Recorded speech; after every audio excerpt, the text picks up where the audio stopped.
चलो भैया जरा इसको देखो क्या क्या निकलेगा इसके बैग में से। वो बैग बेटी मेरे सब आ जाओ, ले जाओ जिसके नाप का है जो। नमस्कार दोस्तों, दरअसल ये वीडियो इंदौर के गोविंद नगर का है, जिसमें एक गरीब आदमी चूड़ी बेचने जाता है।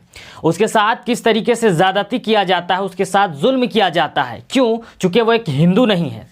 सबका साथ, सबका विकास, सबका विश्वास, इसी श्रद्धा के साथ हम सब जुट चुके हैं।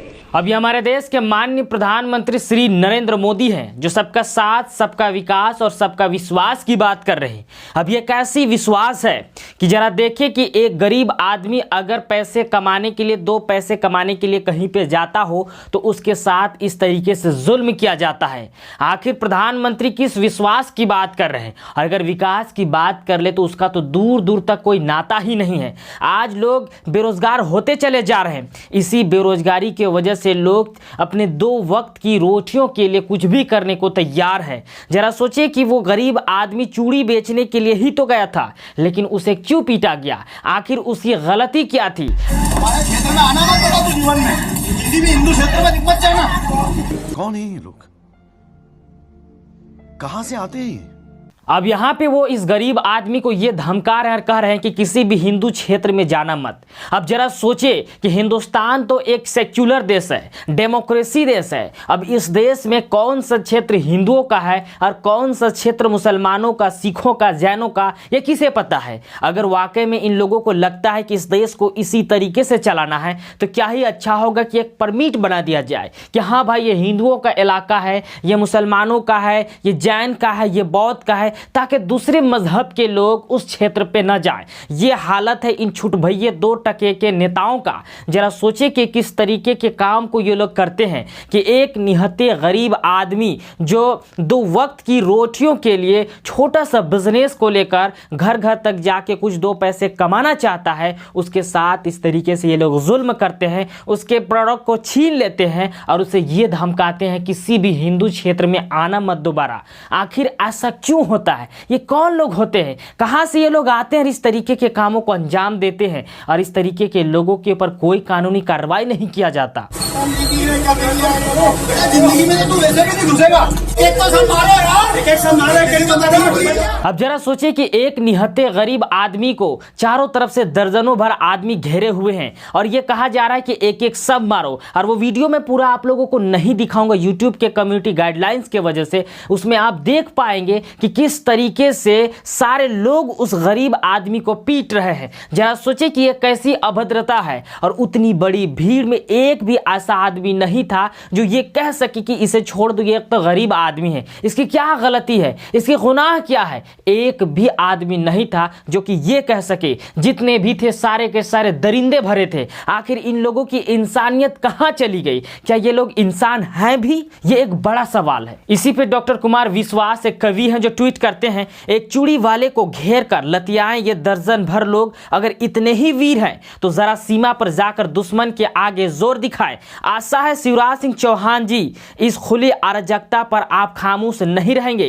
कानून संविधान के खिलाफ जाने वाले किसी धर्म मजहब के हो देशद्रोही है, कानून सब पर लागू हो। और इसका वीडियो प्रतापगढ़ी जो कि एक शायर है वो उस वीडियो को शेयर किया ट्विटर पे। आप जाके उस वीडियो को देखें ताकि आपको वो दरिंदगी समझ में आएगा। लेकिन इतना सब कुछ हो जाने के बावजूद भी हमारे देश के भीतर के जो मेन स्ट्रीम की मीडिया है वो इसके ऊपर चुप्पी साधे हुए है। किसी भी तरीके का कोई डिबेट नहीं, किसी भी तरीके का कोई बात नहीं। आखिर क्यों? वो लोग बात करते हैं अफगानिस्तान का और किस तरीके के बात करते हैं, जरा ये तो सुन ले। तालिबान पर स्टैंड पूछ रही हूँ और भारत सरकार का स्टैंड बता रहे हैं मुझे। इधर उधर घूम रहे हैं शोएब जामई। जो इस्लाम की डर लगता है आपको? हाँ, तालिबान के AK-47 से डर लग रहा है? तालिबान की दाढ़ी से डर लग रहा है? हाँ, तालिबान के शरिया लॉ से डर लग रहा है? अब ये भोपू मीडिया की नामचीन चेहरा रूबिका लियाकत हैं। अब जरा सोचे कि ये अपने पैनलिस्ट से किस तरीके से बात कर रहे हैं। उनको जो है तालिबान पे अपना स्टैंड पूछ रहे हैं, जबकि पैनलिस्ट ये भी कह रहे हैं कि जो भारत सरकार का स्टैंड है वो भी मेरा स्टैंड है, लेकिन ये उनका पर्सनल स्टैंड जानना चाह रहे हैं। और ये कह रहे हैं कि आपको शरिया लॉ से डर लग रहा है, आपको तालिबान की दाढ़ी से डर लग रहा है, आपको तालिबान के AK-47 से डर लग रहा है।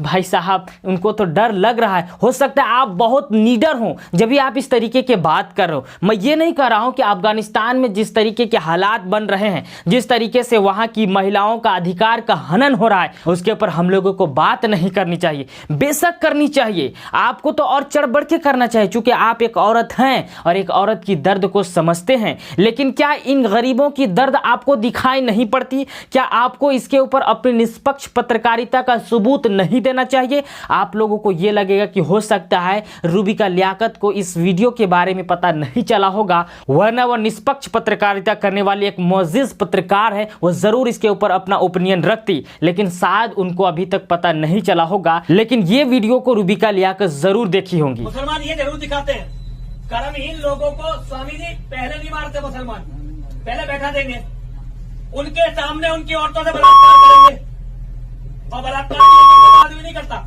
एक एक औरत से 25, 30 आदमी बलात्कार करते हैं। आदमी पूरा उसे देखता रहता है, उसके बाद गर्दन काटते हैं जब उसमें कुछ भी नहीं रहता।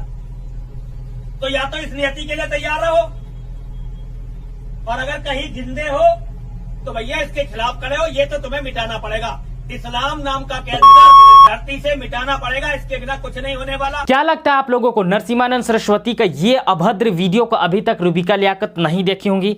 मैं आशा करता हूं कि वह जरूर देखी होंगी, लेकिन क्यों इसके ऊपर उनका कोई प्रतिक्रिया नहीं आता है? क्यों नरसिम्हानंद सरस्वती को अपने पैनल पे बुला के उनको तीखे स्वर्ण में बात नहीं पूछते हैं? जिस तरीके के तीखे स्वर्ण में वो शोएब जामई को पूछ रहे थे, अफगानिस्तान पे उनका स्टैंड जानना चाह रहे थे, तो वो इनको भी बुला के जरा पूछ लेते कि भाई साहब इस तरीके के आप बात क्यों करते हैं? आप समाज में नफरत फैलाने वाली बात क्यों करते हैं? आप इस्लाम को मिटाने वाली बात क्यों करते हैं? जिस तरीके के लांछन डाल रहे हैं, इसके क्या सबूत हैं आपके पास? लेकिन इन लोगों के खिलाफ इस तरीके के जो ये तथाकथित गोदी मीडिया के नामचीन भोपू लोग हैं, वो बात नहीं कर सकते। ये सिर्फ वहीं पे बात कर सकते हैं जहां पे इन लोगों की आइडियोलॉजी बिल्कुल फिट बैठती है, वरना ये कभी बात नहीं कर सकते, क्योंकि ये लोग सरकार का सुरक्षा कवच जो है, अब जब इस तरीके के बातों को करेंगे तो सरकार को मजबूती मिलना बंद हो जाएगा, क्योंकि मौजूदा दौर का सरकार काम के नाम पे कुछ भी कहीं पे नहीं कर रही है। चाहे वो सेंट्रल गवर्नमेंट की बात हो या फिर किसी सूबे की प्रदेश सरकार जो कि भारतीय जनता पार्टी के तत्वाधान में चल रहा हो, हर एक का काम सिर्फ इसी तरीके से चल रहा है। वह किसी भी तरीके का कोई विकास, विश्वास और सबके साथ का कोई काम नहीं कर रहे हैं।